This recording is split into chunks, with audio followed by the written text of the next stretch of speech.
While shows like Stranger Things and The Crown have positioned Netflix as a power player within the TV space over the last couple of years, the company's film offerings have taken a bit longer to reach that same level. But now it feels like they're finally there. Looking at the huge list of quality movies that the service has churned out in 2019, as well as last year's Oscar-winning Roma, Netflix should definitely be taken seriously as a distributor of exciting movies. Long story short, there have been a ton of interesting movies released on the platform this year, and while yes, there is the odd stinker, it's way more fun if we just talk about all the good ones. My name is Adam Cleary, and these are the 20 best Netflix original movies ranked. Get comfortable because this is a long one. Number 20, The Red Sea Diving Resort. Ah yes, want more of that glorious bearded cap action? Well, the Red Sea Diving Resort has you covered. Netflix's mildly diverting true story spy drama features Chris Evans in all his hairy glory, and it is truly a sight to behold. The short version is that he's playing a brave Mossad agent tasked with the dangerous job of evacuating refugees. It's slow in parts but punctuated by several short, fast bursts of intensity that makes it an engaging enough 2 hours plonked in front of the TV. Number 19, Polar. Starring Mads Mikkelsen as a deadly killer, Polar should really have been better than it is, but even without maximizing its potential, it's still a solid ride. Yes, it's a lot of style over substance, and yes, it has a pretty underwhelming story, but it's saved by an incredible lead performance and some highly entertaining shootout sequences. The finale is also solid and packs a decent emotional punch. However, there is a sex scene in a cabin that you categorically do not want to watch with your parents. You're welcome. Number 18, In the Tall Grass. After Netflix absolutely knocked it out of the park with its version of Gerald's Game, it's understandable that hopes would be high for another Stephen King adaptation. And while this movie doesn't hit the dizzying heights of that one, In the Tall Grass is a stylishly directed and scarily atmospheric little thriller. It does get a bit too bizarre as the third act progresses, losing much of that basic unnerving feeling of being lost in an endless field of tall grass, but that being said, those who enjoy the weirder side of King's works will probably find this to be a plus. Also, extra points to Patrick Wilson and his hammy as hell performance, which is a sight to behold. Number 17, Six Underground. Opening car chase aside, the first hour of Six Underground is one of the most incoherent and muddled sections of filmmaking you will see all year. There are flashbacks upon flashbacks upon flashbacks, far too many confusing montages, a lot of narration, and then even more flashbacks. Fortunately, the second hour is a big improvement, with the titular gang of 6 mercenaries embarking on a daring coup operation in Turkestan. Within, there is an action scene involving magnets and a boat that is one of the most creative sequences of director Michael Bay's career. And while it doesn't totally forgive the atrocious opening, it's quite a lot of fun by the end. Number 16, Between Two Ferns, the movie. Look, right, if you don't like Between Two Ferns, the show, you are not gonna like Between Two Ferns, the movie. It's that simple. If you're not familiar with Zach Galifianakis and his infamous talk show, then this is not the film for you, but go give that a shot and then maybe come back to it. If it is your jam though, then you will love this.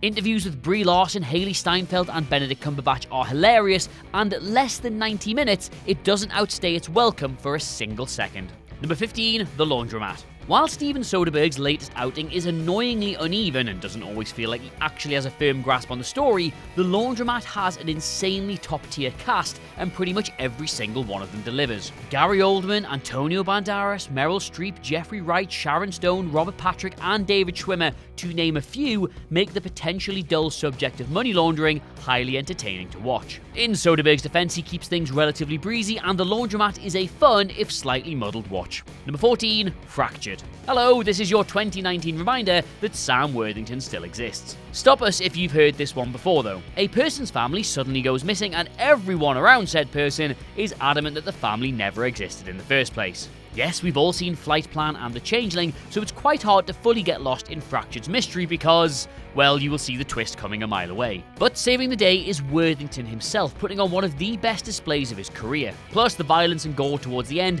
does provide enough thrills to make it worth watching all the way through. Number 13, The Highwaymen. Woody Harrelson and Kevin Costner playing former Texas Rangers tasked with hunting down Bonnie and Clyde. Sign me all the way up and do it now. The finished product, I'm pleased to say, is mostly able to deliver the goods. While 1967's Bonnie and Clyde remains the superior movie centered around this story, The Highwaymen works due to its unwavering chemistry between its two leads, some superb production design, and a satisfyingly bloody conclusion. It's a bit slower than it should have been, and it does start to sag towards the middle, but if you can power through, you won't be disappointed. Number 12, The King. Hand on heart, right, The King is worth watching for the Robert Pattinson scenes alone. But that aside, it is a suitably epic historical drama chronicling the exploits of a young Prince Henry as he, reluctantly, becomes the King of England. Just like with The Highwaymen, there is some mesmerising production design on display here, with the movie beautifully selling the grit, dirt and grime of medieval politics and battles. All the while, Timothée Chalamet's stellar lead performance sells you on Henry's complicated internal struggle while keeping up that shield of po-faced determination that made him such a convincing leader. Those seeking a swords and sandals fix in this post-Game of Thrones world will definitely find a lot to enjoy here, with the King's top-notch acting and slick direction making the most of its powerful source material. Number 11, The Perfection. Following a talented young cello player who seeks out the star pupil of her former school, The Perfection has everything a memorable horror movie should have. Tons of bloody gore, plenty of twists and turns, a tight runtime, and all-in performances from its core cast. There's some seriously twisted stuff in this movie. Revenge, sexual assault, drug abuse, puking up maggots, take your pick. The only problem is that things do start to get a bit over the top towards the end, but if you like your horror movies to have a touch of infectious craziness in them, then you will enjoy just how disturbing this one gets. Number 10, Always Be My Maybe. Make no mistake, there are a lot of terrible rom-coms on Netflix. Like, easily 95% of them. And while Always Be My Maybe is hardly a cinematic classic, it's easily one of the best offerings from the genre in the last few years. Saved from the slumber of mediocrity by a pair of extremely affable leads in Ali Wong and Randall Park, a witty, unconventional screenplay, and a lot of hearty laughs. And then there's the icing on the cake, that Keanu Reeves scene. If you don't already love this man, Always Be My Maybe will convert you just in time for the Bill and Ted comeback. Number 9, Triple Frontier.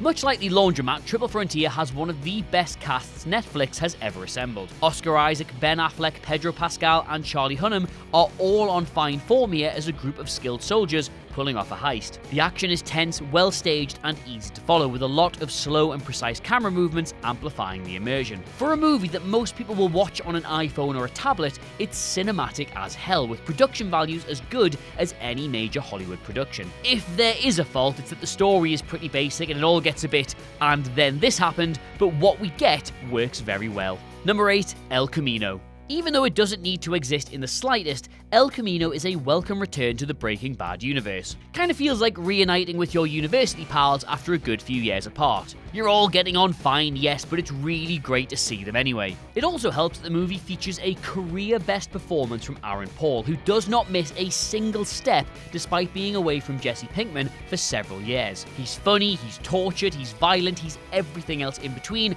and proves that he is a far better actor than his underwhelming movie career since the show would seem to indicate. It's hard to say if people who don't like Breaking Bad will find anything to enjoy here, but fans of the show will get a massive kick out of this slickly produced 2-hour epilogue. Number 7, I Am Mother. It's quite hard to believe that I Am Mother was produced for reportedly less than $50 million, given its incredible effects look like they cost blockbuster money. The movie's production design, sound effects, cinematography, and lighting are all top-notch, really coming together to craft a rich futuristic world that's backed up by strong performances from Hilary Swank and newcomer Clara Ruggard, the latter of which plays a teenage girl being raised by an intelligent robot called, yes, Mother. It's not perfect, of course, but I Am Mother is a triumph overall. A sumptuous sci-fi gem that is as engrossing as it is beautiful. Number 6, FYRE, the greatest party that never happened. If you're having a bad day or a bad week or even a bad year, and you need reminding that there will always be somebody who's having a worse time than you, well, then FYRE Fest existed for that exact purpose. For the uninitiated, this was a music festival set on a lush island in the Bahamas. It was billed as the next big thing and something that music lovers absolutely had to attend. It was organised by Ja Rule, promoted by the likes of Kendall Jenner, and guests were promised luxury accommodation, great food, and some of the biggest musical acts in the world on stage. But the entire operation fell apart almost immediately. Instead of hotels or villas, attendees were greeted with tents and mud floors. The food was just basic sandwiches, and all the big musical acts had dropped out. FYRE, the greatest party that never happened, chronicles this whole disaster from its promising beginnings to its unbelievable shambles of a conclusion, and includes the greatest and possibly only scene of just how far one man will go to get some bottles of water. You know what I mean. Number 5, Velvet Buzzsaw.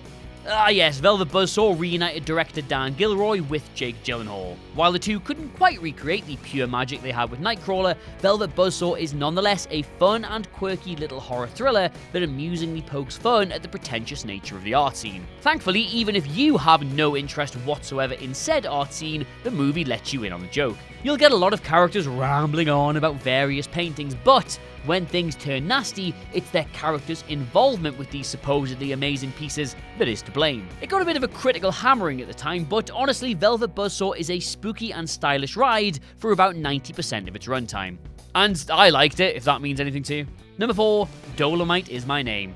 Eddie Murphy The Return, as its mother probably called it, was in part a pleasure to watch. It reaffirms that yes, Murphy really is as talented as the likes of Dreamgirls and Beverly Hills Cop suggested, and that some of his recent efforts like, I don't know, Norbit, 1,000 Words and Meet Dave, were perhaps just projects that, I'll be kind here, he didn't have a lot of faith in. A biopic charting the career of multi-talented entertainer Rudy Ray Moore, Dolomite is My Name is one of the best performances of Murphy's career. You've got the actor's charm and endearing optimism providing an irresistible draw, infecting the screen, his co-stars, and inevitably, you at home. It's clear that everybody had a blast making this movie, and it's likely that Murphy was a big reason for that. It is genuinely great to see what he can accomplish when he actually cares, and the resulting movie is a riotously good time that you will not want to miss. And hopefully that's my 10 grand in the post. Number 3, Claws. Now, I'll hold my hands up here and say that I might be so hot on Claws because I'm recording this video on Christmas Eve. But all festive bias aside, it's an utterly spellbinding, gorgeous movie that is easily one of the best seasonal films we've had in years. It is also, flat out by the way, one of the best animated films of the year, Netflix or otherwise. It's basically Santa Claus the origin movie with J.K. Simmons as the Jolly Red Giant and Jason Schwartzman as the troubled young man who helps bring the Christmas spirit to the miserable town of Smearensburg. Predictable, yes, very, but immensely feel-good, funny and touching, also yes, very. The overall message and warmth will likely want to make you be sick, yes, but whatever, get over yourself. The ways that Santa's various gimmicks like the chimney, the cookies, the flying reindeer are all explained are so clever that you can't help but admire the creativity of the script and the skill of the animators. Wow, oh my god, you're right, just like a What Culture video. Number 2, The Irishman. There really isn't much more to say about The Irishman that hasn't already been said a million times. It's a Martin Scorsese flick, so anyone who considers themselves even a casual film fan should check it out, and if you love a good gangster story, then, well, this is a good gangster story. It's not Scorsese's best effort, mind. The Departed and Goodfellas are a bit sharper, and some of The Irishman's de-aging CGI can be distracting in places, but that's about the extent of any complaints. Provided you've got 3.5 hours to yourself anytime soon, this is probably how you should be spending it, and we'll just ignore the fact that it should have been a miniseries. Number 1, Marriage Story. Not the cheeriest movie you are ever going to watch, granted, but essential viewing nonetheless. What you have here is 2 powerhouse performances from Adam Driver and Scarlett Johansson, the former of whom deserves an Oscar win, and the latter at the very least a nomination. It's a refreshingly brutal and honest look at the nuances of a breakup and a minimalist filmmaking approach that is accented with a few delightful Wes Anderson-style beats of humour. There is an argument scene in the middle of this film, and yes, it's the one from all the memes, that's one of the finest acting displays of recent memory. It's all made even more impressive by the fact that the camera will often stay still for an extended period of time, soaking up all the intensity of the scene and funneling it right into your eyeballs. Marriage Story is transfixing from start to end and genuinely quite amazing just how many people will be watching it for free because they're still logged into their ex's account. So there you have it, those are the 20 best Netflix original movies of 2019. Let me know what you made of them all as well as your shouts in the comments below, and of course don't forget to like, share and subscribe. In the meantime though, thank you so much for watching. I have of course been Adam Cleary, and if you're listening, Jody, I will change the password when you give me my PlayStation back, and I'll see you soon. Goodbye.